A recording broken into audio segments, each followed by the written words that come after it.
നബി സല്ലല്ലാഹു അലൈഹി വസല്ലം സഹാബികൾക്ക് ബനൂ ഇസ്രായേലുകളിൽ നിന്ന് ധാരാളം കാര്യങ്ങൾ ഉദ്ധരിച്ചു കൊടുക്കാറുണ്ടായിരുന്നു. അതിൽ അത്ഭുതകരമായിട്ടുള്ള പല കാര്യങ്ങളും ബനൂ ഇസ്രായേലുകളിൽ സംഭവിച്ചത് നബി സല്ലല്ലാഹു അലൈഹി വസല്ലം സഹാബികൾക്ക് പറഞ്ഞു കൊടുത്തിട്ടുണ്ട്. അങ്ങനെ ഒരു ദിവസം നബി സല്ലല്ലാഹു അലൈഹി വസല്ലം പറയുകയുണ്ടായി, ഖറജത് ത്വായിഫത്തും മിൻ ബനി ഇസ്രായീൽ ഹത്താ അതൗ മഖ്ബറതൻ ലഹും മിൻ മഖാബിരിഹിം. ഒരിക്കൽ ബനൂ ഇസ്രായേലിൽപ്പെട്ട കുറച്ച് ആളുകൾ അവരുടെ ഒരു മഖ്ബറയിലൂടെ അടുത്തുകൂടെ പോവുകയായിരുന്നു. അവരുടെ മഖ്ബറകളിൽ ഒരു മഖ്ബറയുടെ അടുത്തുകൂടെ ഫഖാലു, അങ്ങനെ അവരെത്തിയപ്പോൾ അവർ പരസ്പരം പറഞ്ഞു, ലൗ സല്ലൈനാ റകഅതൈൻ വദഅൗനാ അല്ലാഹ അസ്സ വജല്ല അയ്യുഖ്രിജ ലനാ റജുലൻ മിമ്മൻ ഖദ് മാത. നമുക്ക് 2 റകഅത്ത് നിസ്കരിക്കാം, എന്നിട്ട് അല്ലാഹുവിനോട് ദുആ ചെയ്യാം, ഈ മരണപ്പെട്ട ആളുകളിൽ നിന്ന് ഒരാളെ പുറത്തേക്ക് കൊണ്ടുവന്ന് നമുക്ക് നമ്മുടെ മുമ്പിൽ പുറത്തേക്ക് കൊണ്ടുവരാൻ. നസ്അലുഹു അനിൽ മൗത്ത്, എന്തിനു വേണ്ടിയാണ്? എന്നിട്ട് മരണത്തെക്കുറിച്ച് ആ വ്യക്തിയോട് നമുക്ക് ചോദിച്ചു നോക്കാം.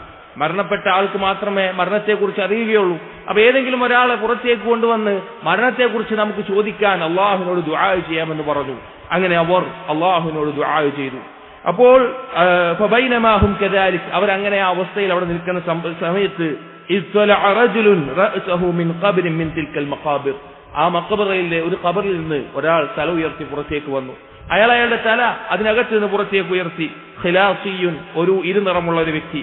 ബൈന ഐനൈഹി അസറു സുജൂദ്, ആ വ്യക്തിയുടെ 2 കണ്ണിനിടയിലായിട്ടുണ്ട് സുജൂദിന്റെ അടയാളങ്ങൾ ഉണ്ടായിരുന്നു. ഫഖാല, അങ്ങനെ അയാൾ ഈ കൂട്ടരോട് ചോദിച്ചു, ബനൂ ഇസ്രായേലിലെ ഈ സംഘത്തിനോട് ചോദിച്ചു, യാ ഹഉലാ മാ അറദ്തും ഇലൈ, ഏ കൂട്ടരെ, എന്താണ് നിങ്ങൾക്ക് എന്നിൽ നിന്നുള്ള ആവശ്യം?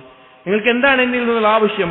ഫഖദ് മുത്തു മുൻദു 100 സനത്തിൻ ഫമാ സകനത് അന്നി ഹറാറത്തുൽ മൗത്ത്, ഞാൻ മരണപ്പെട്ടിട്ട് 100 വർഷമായി, ഇപ്പോഴും എന്നിൽ നിന്ന് ഈ നിമിഷം വരെ മരണത്തിന്റെ ആ വേദന, മരണത്തിന്റെ ആ ഞെരുക്കം എന്നിൽ നിന്ന് വിട്ടുപോയിട്ടില്ല എന്ന് പറയുകയുണ്ടായി. എന്നിട്ട് പറഞ്ഞു, ഫദ്ഉല്ലാഹ അസ്സ വജല്ല ലീ യുഈദുനി കമാ കുൻതു, നിങ്ങൾ അല്ലാഹുവിനോട് ദുആ ചെയ്യണം, എന്നെ പഴയ പോലെ തന്നെ മാറ്റാൻ വേണ്ടി, ഖബറിലേക്ക് ആക്കാൻ വേണ്ടി നിങ്ങൾ അല്ലാഹുവിനോട് ദുആ ചെയ്യണമെന്ന് പറഞ്ഞു. സഹോദരങ്ങളെ, നോക്കൂ, 100 വർഷമായി മരണപ്പെട്ടിട്ട് ആ വ്യക്തി മരണത്തെക്കുറിച്ച് പറയുന്ന വാക്ക്, അതിന്റെ വേദന, അതിന്റെ ഞെരുക്കം ഇപ്പോഴും എന്നിൽ നിന്ന് വിട്ടുപോയിട്ടില്ല എന്നതാണ്. സഹോദരങ്ങളെ, ഒരാളും ഒഴിവല്ലാത്ത മരണത്തിൻ്റെതായ ഒരു വേദനയും ഞെരുക്കവും എല്ലാവരും അനുഭവിക്കേണ്ടതായിട്ടുണ്ട്.